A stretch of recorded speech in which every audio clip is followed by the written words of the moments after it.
everyone, and welcome to another edition of Sports Tour on Enterprise Television. This is the program where we give you the lowdown of the major happenings in sports. I'm Joshiki Okoli. We are live, and here is what we'll be looking at today. The Athletics Federation of Nigeria ordered to pay $5,000 compensation to athlete Favour Ofili. In Formula 1, Max Verstappen wins thrilling Sao Paulo Grand Prix as he closes in on a fourth World Championship title. And in football, the UEFA Champions League is back as Real Madrid, AC Milan, Liverpool, Man City all in action. Let's take a short break on Sports Tour. When we return, we will dive deep into our package for the day.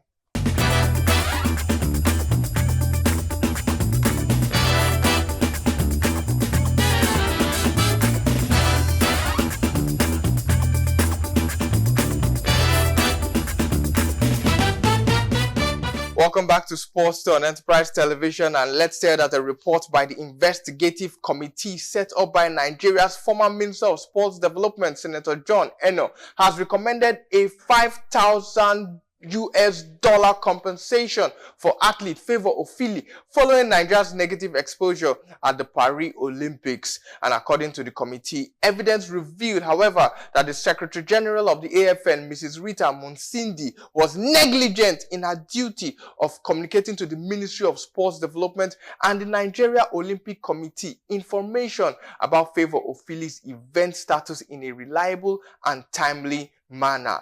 Mrs. Musindi should be penalized by the appropriate authority, and the committee also found that the Athletics Federation of Nigeria Secretary General, who was negligent in communicating her duties, definitely should also receive a huge penalty alongside the technical director of the Athletics Federation of Nigeria, Samuel Onikeku, who was also criticized for poor judgment in not acting on information about Ofili's non-registration to participate in the 100 meters event in Paris 2024 Olympics.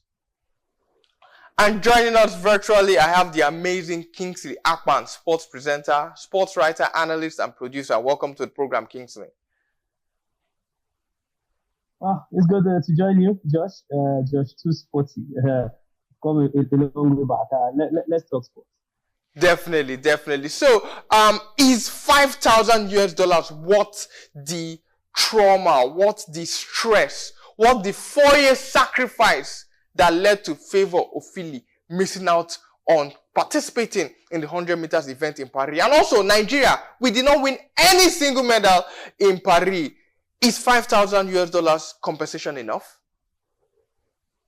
Like they always say, if you don't buy the tickets, you cannot win the lottery. So we cannot sit down here and say if Favour had fun, maybe she might not have won anything, even if she had participated in the 100 meters, race right there. But trying to use money to quantify the kind of feeling, I don't think if we get into that, we might really have enough to back it up. It's good that at least they've compensated her on something. It's good that they've come out with an apology, even if they are just apologized and not giving her any monetary compensation. Some persons will still tell you that it's okay. At least we are in a country where a lot of times these things happen and then they sweep it under the carpet. I'm even impressed that they are talking about it. I'm even impressed that they are visiting this conversation. This is not the first time that, we've gone out there and embarrassed ourselves when it comes to, sports across the globe, and then nothing will happen. No one is saying anything about it. In fact, there are times where it is even the athlete that becomes the victim. Yes. But this one, apologizing to Favour, compensating her with $5,000, it's a good one. I think what this will do is that it is shaping the National Sports Commission led by Alhaji Shehu Diko in good light. It's a good way to start. Maybe it's trying to make people realize that I am not going to tolerate this kind of action or this kind of attitude, this kind of lapses or negligence going forward, because there's a new sheriff in town. But we know, according to the report, that this was already in the pipeline from the outgoing Minister of Sport, and then because it was to be announced, I think last week or thereabout, or 2 weeks back, but because of he was being designed to go take up another portfolio in the ministry, and that's why they had to end it up until Alhaji Sodiko came on board.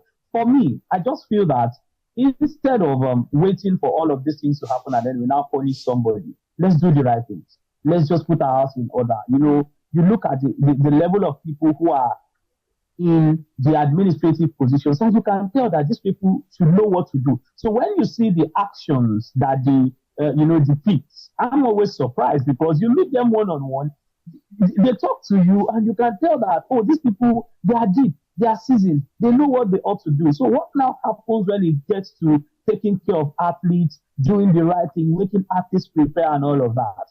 Right now, we are punishing people. Right now, we are compensating Favour Ofili.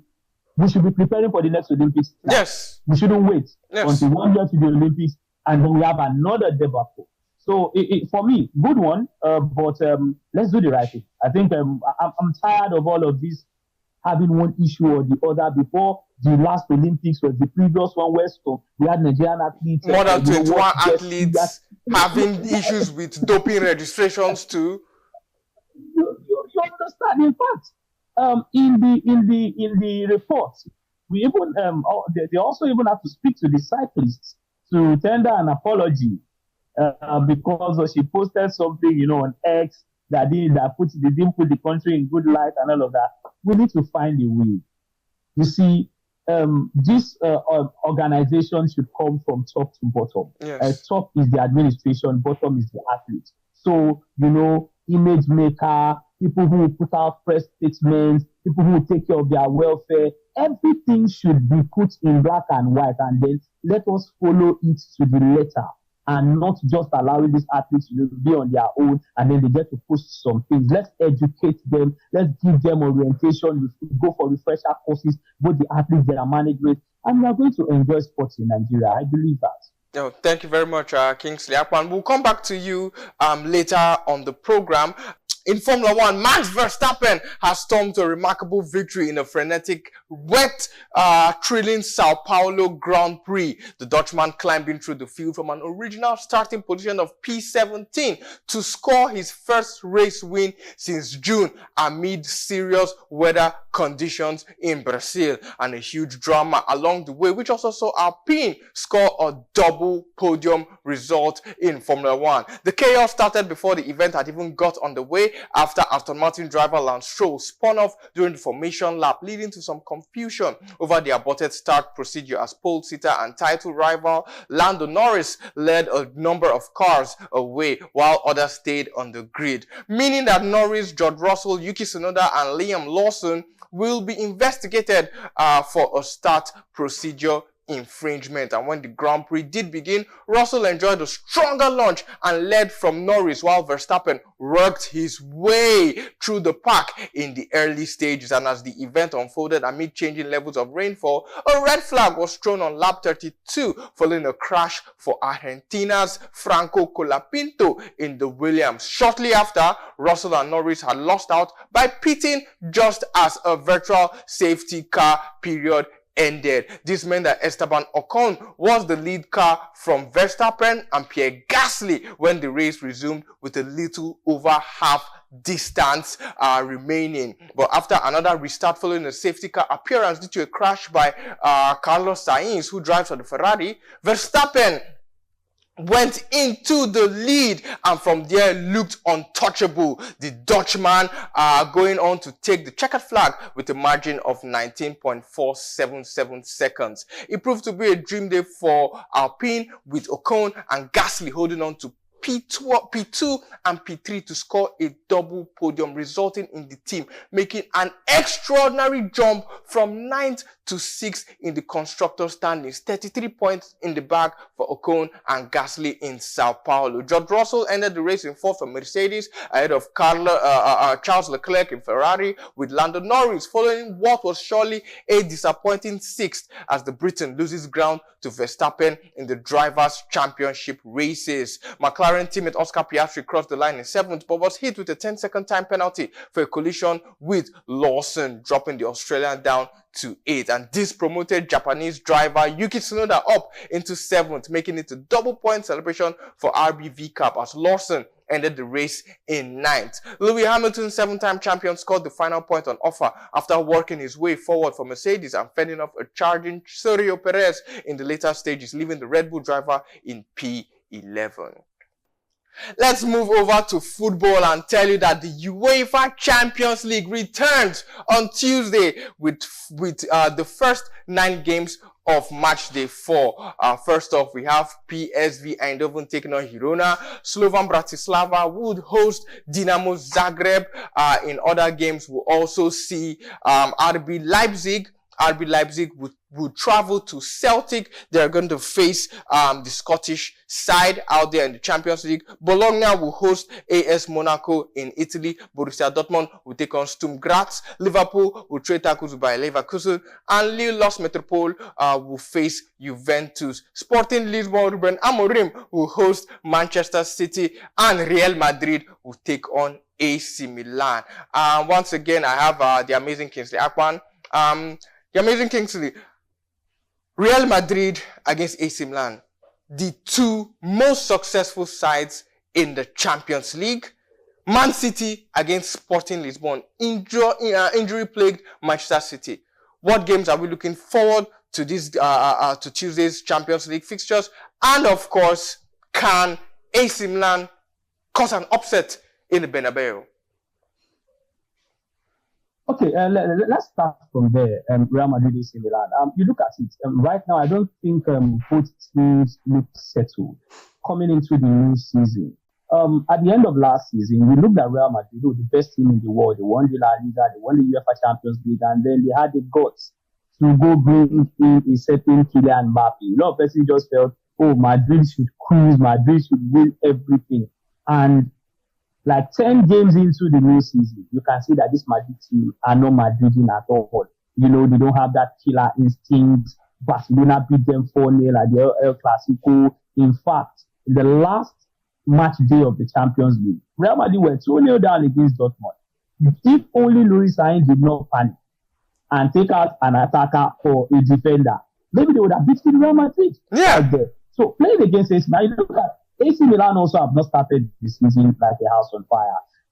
They've not really gotten what kind of formation to play. Rafael Leao is not starting games. The manager is trying to bring him in. Maybe he has not gotten into his full force this season. And then you can see that they are struggling in Italian Serie A. Even in the Champions League, you can see that they are also struggling. There are games where it is Noah Okafor that comes in to get them the goal. There are some games Samuel Chukwueze will just show a bit of brilliance and magic, and then he gets the goal, and then they lock up shop. Sometimes it's even the Dutch guy in midfield that gets the goal. Raiders. So this Raiders, yeah. Yes, Raiders. Yes. They've not gotten their pattern yet. They've not gotten how they want to play. Unlike last season, 2 seasons back, you could tell how they want to play. You could tell that, it will be Olivier Giroud leading the line, Rafael Leao on the left, bumping down, with Theo Hernandez, them having that chemistry and synergy. But you look at the team now, maybe towards the end of the year, they will get how they should play. But this is a game of pedigree and not necessarily, what the players will bring on the field of play today. Because if you look at it, Real Madrid also has problems. Defensively, they are shipping goals. So AC Milan should also believe that we can get goals. And then for AC Milan, if you can keep Vinicius Junior quiet, maybe you can also set the offside trap that Barcelona did for Mbappe. Jude Bellingham has not done anything significant this season. He has not even had a goal this season. This was the Jude Bellingham that, set the whole world on fire last season. So Real Madrid, Carlo Ancelotti has to do something. But on the balance of the talent that they have in their camp, I think I'll still give it to Real Madrid. Real Madrid should be able to get the job done. I go to Sporting against Manchester City. And for me, it will be a game of 2 managers and 2 strikers. 2 managers, Pep Guardiola. A lot of times, people have complained that Guardiola doesn't complain about injuries. He doesn't complain when his team has injuries. He has a way to make the team play without Haaland. He did it last season. using Julian Alvarez without Kevin De Bruyne, he plugged in some other players, not having Foden, not having Rudy, can get the job done. Now, it looks like Guardiola is complaining. Almost every press conference is reminding us that fixtures are too much, injury plague, Man City. Yes, 70 games a season if they get to play the World Club Cup, and that they don't have enough time to recover. They have only 3 weeks to recover. In basketball, they have 4 months to recover and all of that. Guardiola is complaining. So we'd like to see how he will set up his side. Just yesterday, Haaland fell in training. He held his leg, but he has come out to say, oh, Haaland is fit. He has traveled to Portugal. So I want to see what Guardiola will do. I also want to see what Ruben Amorim will do. He's on his way to the red side of Manchester. And he has said it. If he loses, they'll say, they brought another person that Guardiola will beat. If he wins, they'll see him as the next, coming of Sir Alex Ferguson. So there'll be drama there'll be drama on the touchline, and then there'll be drama also on the field of play. The 2 most lethal strikers in world football, maybe if we take out Robert Lewandowski. And maybe Harry Kane as well. Victor Gyökeres. Yes, Harry Kane. It is Victor Gyökeres and Erling Haaland. Some English teams are already talking about bringing Gyökeres to the Premier League. It becomes, he would, battle with Haaland, take the highest goal scorer from him. In fact, we also hear that Haaland might be on his way to Real Madrid, and Man City might be looking at bringing Gyökeres in, to replace Haaland. So both players will try to show that, we are the best strikers, and then I would love to see that drama too. And then let's not forget, we have Liverpool against Leverkusen. Xabi Alonso will be going back to Anfield, and I'd like to see how Ancelotti has been superb for me this season. So wonderful. He misses players, he just does plug and play. Oh, there's no Luis Diaz, he plays Cody Gakpo. There's no Diogo Jota, he gets to play Darwin Núñez. No complaint, no Szoboszlai McAllister will play. There's no McAllister, Gravenberch will play, or I'll play Curtis Jones. This past weekend, he did not play Robertson. And then he just puts his team in there, and he's getting the job done. I like managers like that. He doesn't talk so much. He does his talking on the field of play. But you look at this Liverpool team. It's early days in the season, but you can see that there's a bit of fatigue in that team. Yeah. And that's why against Brighton showed more energy in the first 45 minutes last weekend. Liverpool had to come back and score 2 goals in 3 minutes to get all 3 points. Bayer Leverkusen are a team that has so much energy. Yes. They can run for not just 90 minutes. You see? The entire 120 minutes. Or the 9 minutes. They will just keep running. So I'd like to see the energy and the intensity. How will Ancelotti manage this? How will Xabi Alonso bring his team? And we see our Nigerian brother Victor Boniface right there. Also not forgetting maybe if Netatella also will be in the team. Fantastic games across Europe. Fantastic games. You mentioned Celtic, RB Leipzig, and then there are other key games. Let's not also forget that Monaco will be playing. Now Monaco are yet to lose in the Champions League this season. Yeah. And I don't know, French teams are doing well. Really doing well. Yeah, really doing well. Except even the Paris Saint-Germain, who have been floundering in Europe. Yeah. Lille, they defeated Atletico Madrid, defeated Real Madrid. They're also playing tonight. So I'd love to see all of these teams, showcase. And here is me confessing that, when UEFA president brought up this new format, I was like, why do you want to, why fix it when it's not broken and all of that? But ladies and gentlemen, I'm actually enjoying this new format because it means that at every match day, there are marquee games to look forward to. Before now, we used to have maybe marquee games on certain match days. But now, every match day. And the match day 6 will probably be inconsequential. Yes.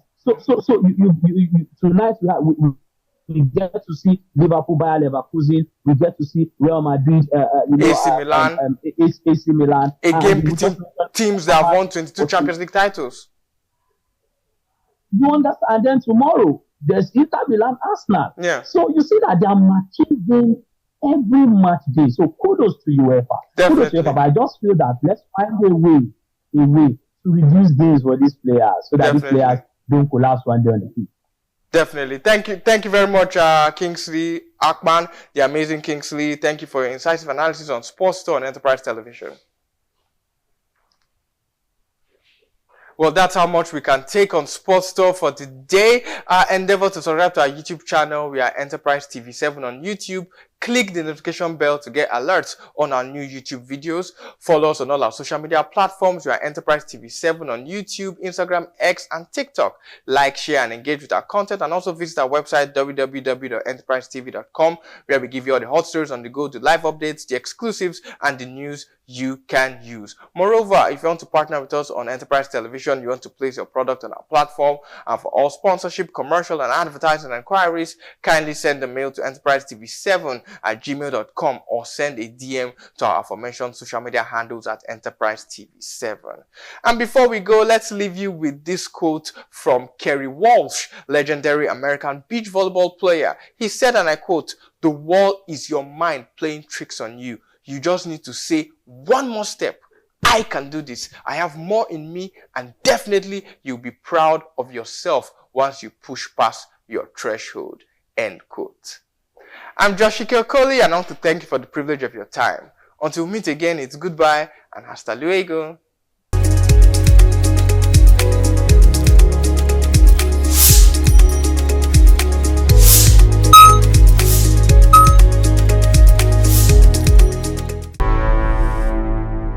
Enterprise TV, a tradition of truth.